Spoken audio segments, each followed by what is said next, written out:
ആഭ്യന്തര യുദ്ധത്തിൽ നട്ടം തിരിയുന്ന സുഡാനിൽ കഴിഞ്ഞ ഡിസംബറിൽ നടപ്പിലാക്കിയ നോട്ട് നിരോധനം വിജയമെന്ന പ്രഖ്യാപനവുമായി സൈന്യം 500,000 പൗണ്ട് നോട്ടുകളാണ് പിൻവലിച്ചത്. നിക്ഷേപം വർദ്ധിപ്പിക്കാനും RSF കൊള്ളയടിച്ച പണം അസാധുവാക്കാനും നോട്ട് നിരോധനത്തിലൂടെ കഴിഞ്ഞെന്നാണ് SAFന്റെ അവകാശവാദം.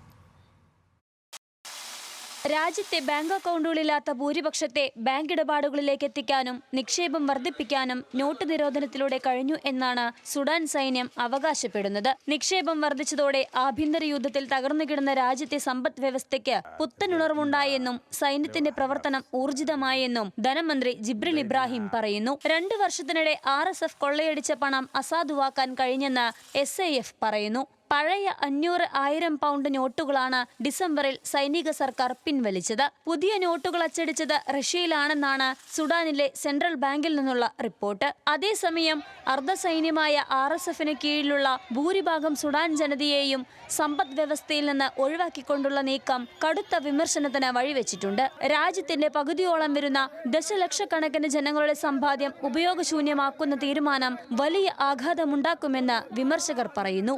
RSFന്റെ നിയന്ത്രണത്തിലുള്ള മേഖലകളിലെ ജനങ്ങൾ ഇപ്പോഴും പഴയ നോട്ടുകളോ US ഡോളറോ ചാഡ് റിയാലുകളോ ആണ് വിനിമയത്തിന് ഉപയോഗിക്കുന്നത്. പാലായനത്തിലും മറ്റുമായി 2 വർഷം പിന്നിട്ട ഭൂരിഭാഗം ജനങ്ങൾക്കും ബാങ്ക് അക്കൗണ്ട് തുറക്കാൻ ആവശ്യമായ തിരിച്ചറിയൽ രേഖകളില്ല. സ്മാർട്ട് ഫോണുകളുടെ അഭാവത്തിൽ ഓൺലൈൻ ട്രാൻസ്ഫറുകളും സാധ്യതയില്ല. ഈ സാഹചര്യത്തിൽ സൈനിക തലസ്ഥാനമായ പോർട്ട് സുഡാനിലടക്കം നിരവധി പേരാണ് പഴയ നോട്ടുകളുമായി ഇക്കഴിഞ്ഞ ദിവസങ്ങളിൽ പ്രതിഷേധിച്ചത്. International desk, news Malayalam.